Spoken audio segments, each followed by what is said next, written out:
महात्मा ज्योतिबा फुले यांची जयंती आणि ही जयंती 200 वर्ष पूर्ण आणि म्हणून बरेचसे कार्यक्रम आपल्याला घ्यायचे आहेत। आणि ह्या कार्यक्रमामध्ये महत्वाचं म्हणजे उद्दिष्ट काय आहे की त्यांचे विचार समाजापर्यंत लोकांपर्यंत पोहोचले पाहिजे। त्यांचे विचार काय आहेत, त्यांनी त्यावेळेला त्यांना क्रांती सूर्य का म्हटलंय, कारण त्यांनी समाजामध्ये क्रांती केली, उद्बोधन केलेलं आहे, प्रबोधन केलेलं आहे। आणि मग त्यावेळेचे विचार जे होते त्यांचे की त्यांनी पुण्यामध्ये मुलींची प्रथम शाळा काढली, परंतु त्या मुलींना शिकवण्यासाठी शिक्षिका हव्या होत्या। मग शिक्षिका तर कोण, मग त्यांनी घरातल्याच आपल्या पत्नी सावित्रीबाई त्यांना शिकवलं, साक्षर केलं आणि त्यांना शिक्षिका करून मुलींना शिकायला पाठवलं। जेव्हा त्या शिकवायला गेल्या तेव्हा त्यांना समाजाकडून फार त्रास झाला आणि ज्योतिबा फुले यांना पण खूप त्रास झाला। त्यांना शेण माती अंगावर घ्यावी लागली, लोकांचे जे वाईट शब्द आहेत ते ऐकावे लागले, त्यांनी सहन केले आणि ते आपल्या प्रामाणिकपणे निमूटपणे शाळेत जाऊन मुलींना शिक्षण देत होत्या।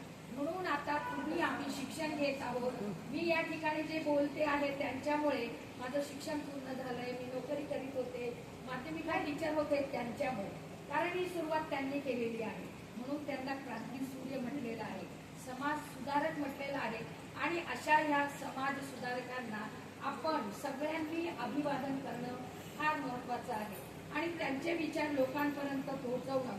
मग ते कसे पोहोचवणार, असे तर पोहोचतील, परंतु आपण छोटे मोठे कार्यक्रम घेतले पाहिजे, त्याच्यातून त्यांचे विचार लोकांपर्यंत पोहोचवले पाहिजे। त्यांनी फक्त स्त्री शिक्षणाचा पाया नाही घातला तर ते शेतकऱ्यांचे पण मोठे कैवारी होते। शेतकऱ्यांच्या काय अडचणी आहेत, त्यावेळेला इंग्रजांचं राज्य होतं आणि मग ते समस्या सगळ्या सोडवण्यासाठी इंग्रज अधिकारीच असायचे।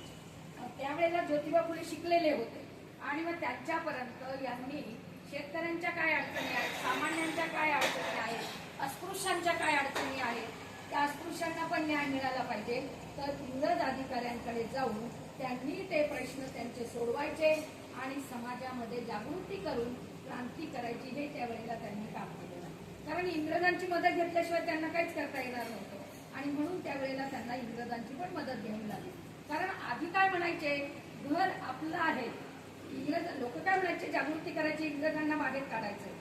आधी आपल्या घरामध्ये आपण सुधारणा करायची आहे आणि नंतर त्यांना बाहेर काढायचं, कारण आपल्या घरात सुधारणा झाली पाहिजे।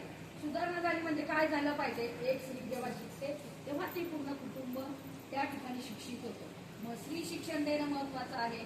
आपला समाज आहे, आपला देश आहे, ज्या वेळेला आपण समाजाचे एक घटक आहोत, आपण समाजासाठी काही केलं तर ते सगळ्यांपर्यंत पोहोचणार आहे। त्यासाठी जागृती करणं, प्रत्येकाला उद्बोधन करणं, समाजामध्ये कोणावर अन्याय होतो तो अन्याय त्यांचा दूर झाला पाहिजे, शेतकऱ्यांना मदत झाली पाहिजे, अस्पृश्यांना न्याय मिळाला पाहिजे। तेव्हा अस्पृश्यांना सार्वजनिक ठिकाणी पाणी भरता येत नव्हतं, कार्यक्रम घेता येत नव्हते, मंदिरात जाता येत नव्हतं। आंबेडकरांनी चळवळ केली पण त्याआधी ज्योतिबांनी पण त्यांना न्याय मिळवून दिला। त्यांनी आधी आपली पाण्याची विहीर त्या अस्पृश्यांना पाणी प्यायला दिलं आणि मग त्यामुळे त्या ठिकाणी त्यांनी अस्पृश्यताही दूर केलेली आहे। कारण स्वतः आधी केलं पाहिजे।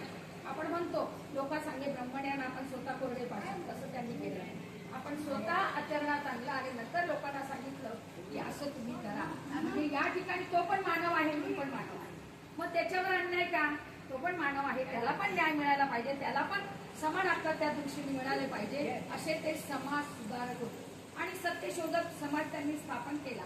सत्यशोधक कारण त्यावेळेला पुजारी वगैरे मिळत नव्हते, मग ते ब्राह्मणांची अडचण, मग त्यावेळेला त्यांनी सांगितलं आपल्या लोकांनी पूजा सुरू करा, आपल्या लोकांनाच त्यांनी पूजा कशी करायची हे सत्यशोधक समाजामधून त्यांनी सत्यशोधक समाज स्थापन करून त्याच्यातून शिकवला। आता मॅडमनी ती पुस्तकं दिले, त्यांच्यामध्ये त्यांनी विधी दिलेले आहे की आपलीच आपल्या पूजेसारखं आहे, खंडेरावाची तळी भरायची आहे, खंडोबाची पूजा करायची आहे, त्याच्यानंतर सुरुवात करायची आहे, साखरपुडा करायचा आहे, नंतर लग्नासाठी पण अंतरपाठ घ्यायचा आहे, फक्त वधूवरांनी शपथ घ्यायची। शपथ घ्यायची म्हणजे प्रामाणिकपणाने तुम्ही एकमेकाला साथ द्यायची आहे, एकमेकासाठी कर्तव्य करायचं आहे, अशा पद्धतीने शपथ घेतात। म्हणजे सत्यशोधक समाजाची जी तत्व आहे ती लोकांपर्यंत पोहोचवली पाहिजे। कारण ह्या ज्या अंधश्रद्धा आहेत, खूप कर्मकांड आहेत, कर्मकांड विधी आहे, त्यांना कुठेतरी आळा बसला आणि तो आळा बसवण्यासाठी त्यांनी सत्यशोधक समाजाची स्थापना केली आणि त्याच्यातून त्यांनी विचार जे पूजाविधी लोकांपर्यंत पोहोचवले आणि त्याचं शिक्षण पण दिलं लोकांना। की पूजा कशी करायची आणि मग त्या पद्धतीने तेव्हा लोक कमी खर्चामध्ये ती पूजाही करू लागले, लग्नांचे जे विधी आहेत ते पण करायला लागले आणि अशा प्रकारे त्यांनी समाजामध्ये स्त्री शिक्षणापासून त्याच्यानंतर बालविवाह पण त्यांनी बंद केले.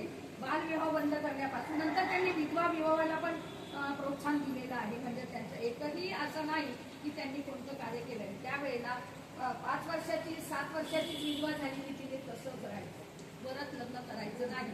मग त्यावेळेला महर्षी कर्वे, राजा मोहन राय, महात्मा ज्योतिबा फुले हे सर्व एकत्र आले. त्यांनी त्यावेळेला नवीन पुनर्विवाहाचा ठराव पण मांडला. त्यावेळेला महर्षी कर्वे यांनी स्वतः त्यावेळेला विधवेशी विवाह केला.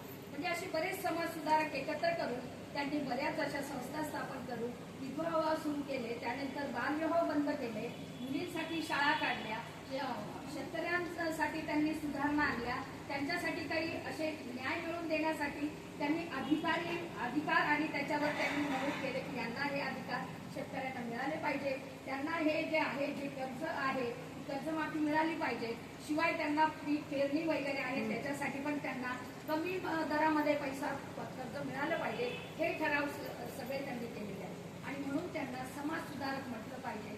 खऱ्या अर्थाने त्यांनी सर्व आपली मुलं नाही पण सर्व त्यांनी मुलं दत्तक घेऊन त्यांच्यासाठी शाळा काढल्या, त्या मुलींचे शिक्षण केले, त्यांची लग्न केली आणि त्यांचा संसार देखील त्यांनी त्या ठिकाणी स्थिर केला.